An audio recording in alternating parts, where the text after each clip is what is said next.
Hello and welcome to Millie White Cooks. My cooking tricks, tips and shortcuts videos are where I share my simple hints and quick ideas that will help make an amazing difference to your finished dishes. Today's video is my 9 easy tips on how to cook in a crock pot or slow cooker. I love using my slow cooker.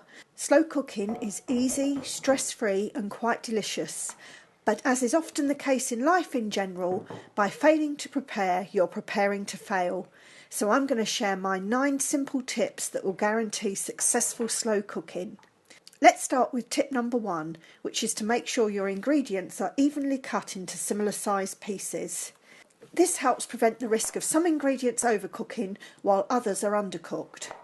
So make sure vegetables are diced evenly as well as any meat cooked off the bone. For bone-in meat such as chicken thighs or drumsticks, choose portions that are similarly sized when you buy them. Now this brings me neatly to tip 2. Slow cooking can be an incredibly healthy way to cook, but to keep down the amount of fat in a recipe, especially the saturated variety, remove the skin and any visible fat from meat and chicken.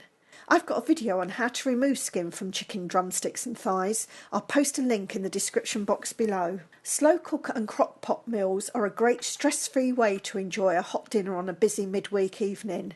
But it's no good having a stress-free evening if you've had a stressful morning getting the meal into the slow cooker before work. So tip number 3 is that you can often prepare all or most of the ingredients in advance the evening before, then store in the fridge overnight in a sealable airtight container and add to the slow cooker in the morning. What's more, if you combine this with a marinade for your meat, you'll be adding layers of flavour and deliciousness to your dish.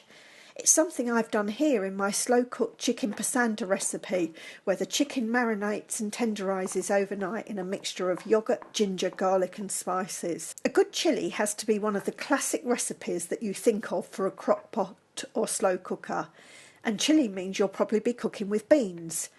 However, you do need to be extra careful with dried beans when cooking in a slow cooker, and in tip 4 I'm going to show you the simple steps you need to take. First of all, ensure that the dried beans are rinsed then soaked in fresh cold water for at least 5 hours in advance of use before being drained and rinsed again. For red or black beans such as kidney beans or turtle beans, you must also pre-cook them before adding them to your recipe in order to remove harmful toxins. Do this by adding the pre-soaked drained beans to a saucepan, covering with fresh cold water and bringing to the boil. Then boil rapidly for 10 minutes, which removes the toxins and makes the beans safe to use in the crock pot. Now simply drain and rinse them before adding to the slow cooker. Now on to tip number 5, and there'll be some die-hard slow cooker peeps that will vehemently disagree with me on this one, as they prefer to just chuck everything straight into the pot with a minimum amount of fuss. But here goes. Intensify the flavour of your ingredients by spending 10 to 15 minutes sautéing them in advance of adding them to the slow cooker.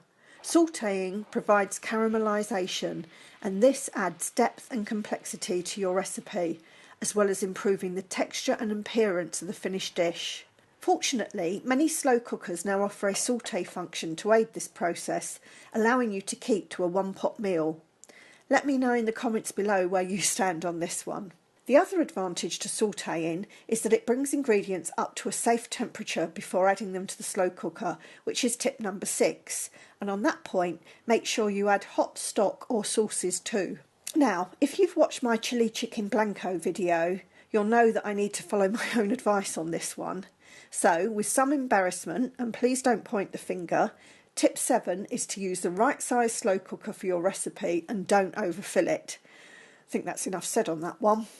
Moving swiftly on, let's make up for it with tip 8. And if you recently spent Christmas Day juggling pans on the stovetop whilst you reheated your Christmas plum pudding, then you'll now give yourself a little forehead slap. Your slow cooker doubles up beautifully as a steamer.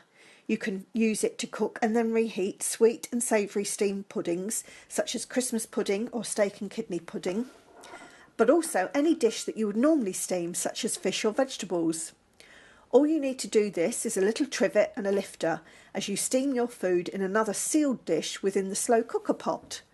Your slow cooker may have come with a trivet and a lifter, but if it hasn't, you can improvise quite easily. Use a heat-proof saucer or ramekin to lift the inner dish off the bottom of the crock pot, and you can make a sturdy lifter by simply folding kitchen foil into long strips, which you then cross over. I find it's best to put in the trivet and add a little hot water to just cover it before adding the item to be steamed in a fully sealed heat-proof container, then pour in enough water to come halfway up and cover with the lid. Whilst fish or vegetables steam quickly, if you're cooking something for a long time like a pudding, then you may need to add more freshly boiled water once or twice during the cooking period. However, my final tip is that generally you should resist the urge to lift the lid. Each time you take a peek under the lid, you're allowing heat to escape and extending the required cooking time by something like 15 to 30 minutes for each peek. Apart from topping up with water for a steamed dish, the only other exception to the no lifting the lid rule is if your recipe directs you to add an ingredient part way through the cooking time. So, you may be asked to add herbs, tender greens or pre-cooked beans, which only require warming through, generally 15 to 30 minutes from the end of the cooking time. I hope you've enjoyed this video. Please give it a thumbs up if you have, and don't forget to subscribe to my channel for more healthy cooking inspiration. In fact, why not take a look at some of my slow cooker recipe videos, and I also have more tricks and tips videos too. Thank you so much for your company, and bye for now.